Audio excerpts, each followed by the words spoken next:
You are about to enter a dimension not only of sight, sound, taste, or even mind. A journey into a wondrous land whose boundaries are that of imagination. There's a signpost up ahead. Next stop, Jake Stief.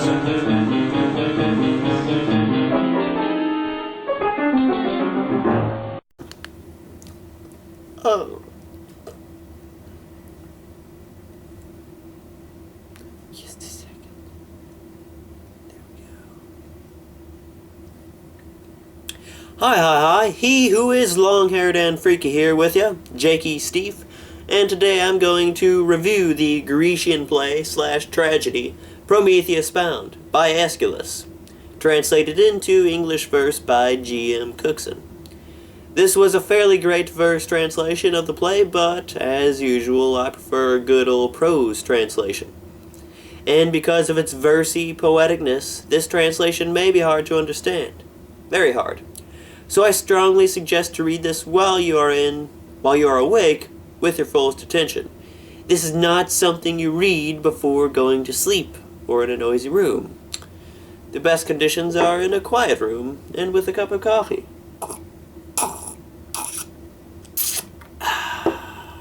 And a dictionary, because there are a lot of crazy words.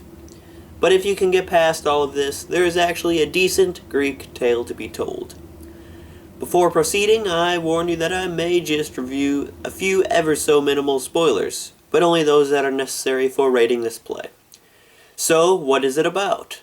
Prometheus Bound, as its name suggests, is the story of how Prometheus was bound, chained and punished for stealing fire from Zeus, among other things, and giving it to humans. It starts with Kratos and Bea, two otherwise insignificant deities of the Greek mythology, except for the fact that they represent strength and force, respectively. Along with these two is Hephaestus, the blacksmith of the gods, who has a rather unfortunate case of ugly. Together they bind the Titan Prometheus to a rock as punishment. This is not in the will of everyone, but that is up for you to discover. From there we've got many monologues, little action, as well as some pitying, history-telling, and prophesizing. This play has quite a few more characters, which demonstrates how Aeschylus began to evolve as a playwright and tragedian, which would inevitably lead to more complex literary concepts.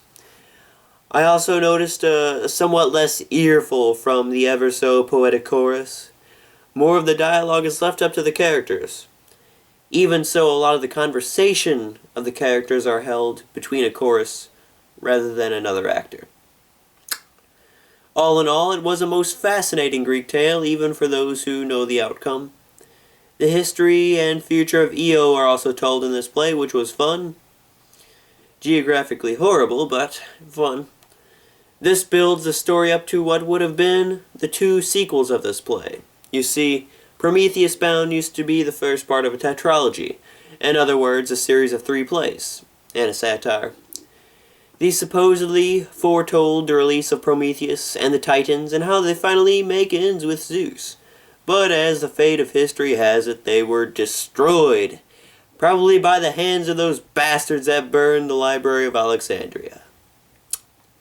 Speaking of being burned, I'm impressed Aeschylus wasn't burned at the stake for writing this play. As was the bandwagon back in the days of Aeschylus, a writer would typically want to include much praising to the Lord Zeus within their works. But this play, it does something I would have figured quite taboo, sacrilegious, blasphemous. It antagonizes Zeus and makes him out to be a bad guy, while Prometheus, filled with many slanders towards the god, is pitied. Some believe this play to have not been written by Aeschylus at all, and as later as 100 years. Perhaps it's the reason for this that they think that, but whatever. It sounds to me very Aeschylus-like with its very emotional characters and all. So, I just like to know now how he won prizes with this back in the day. That's what I want to know. I thought it would have been blasphemy. Another interesting thing, This is the old Grecian play that I've encountered, which has a god as a character. The only one, I should say. I bet those actors had some pressure on them, being a god. All that aside, this was a great classic piece of Greek tragedy and theology. This is a great example of the mad skills Aeschylus possessed, and shows why his works have been able to stand strong against the corrosive winds of time. With that, my prospective dabblers of fine books, I shall recite one quote I enjoyed while reading this piece, and then I'll proceed to read the first few lines of this tragedy, Prometheus Bound, by Aeschylus, translated into English verse by G.M. Cookson. Alas, alas, that Zeus does not know the word alas. Okay, Prometheus Bound. Kratos. Now we have journeyed to a spot of earth, remote, the Scythian wild, a waste untrod. And now, Hephaestus, thou must execute the task of our father laid on thee, and fetter the malefactor to the jagged rocks, and adamantine bonds infrangible. For thine own blossom of all forging fire he stole and gave to mortals, trespass grave, for which the gods have called him to account, that he may learn to bear Zeus' tyranny, and cease to play the lover of mankind. Hephaestus.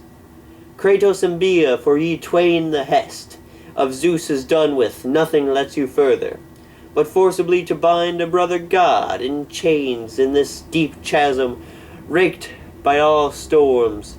I have not courage, ye needs must I pluck courage from manifest necessity. For woe worth him that slights the father's word, O high-souled son of Themis, sage and counsel, with heavy heart I must make thy heart heavy. In bonds of brass not easy to be loosed, nailing thee to this crag where no wight dwells. Nor sound of human voice, nor shape of man shall visit thee, but the sun blaze shall roast thy flesh. Thy hue, flower fair, shall suffer change. Welcome the night be, when the spangled robe she hides the light of day. Welcome the sun, returning to disperse the frost of dawn. Okay. That's how G.M. Cookson translates. Perhaps you like it, perhaps you don't. Perhaps you want to find a prose translation, which is just fine. Maybe even better. So I am Jakey Stief. Thank you for watching a Bibliophile Productions and an LZ Productions. And be sure to have a most splendid, super awesome, extra bodacious day.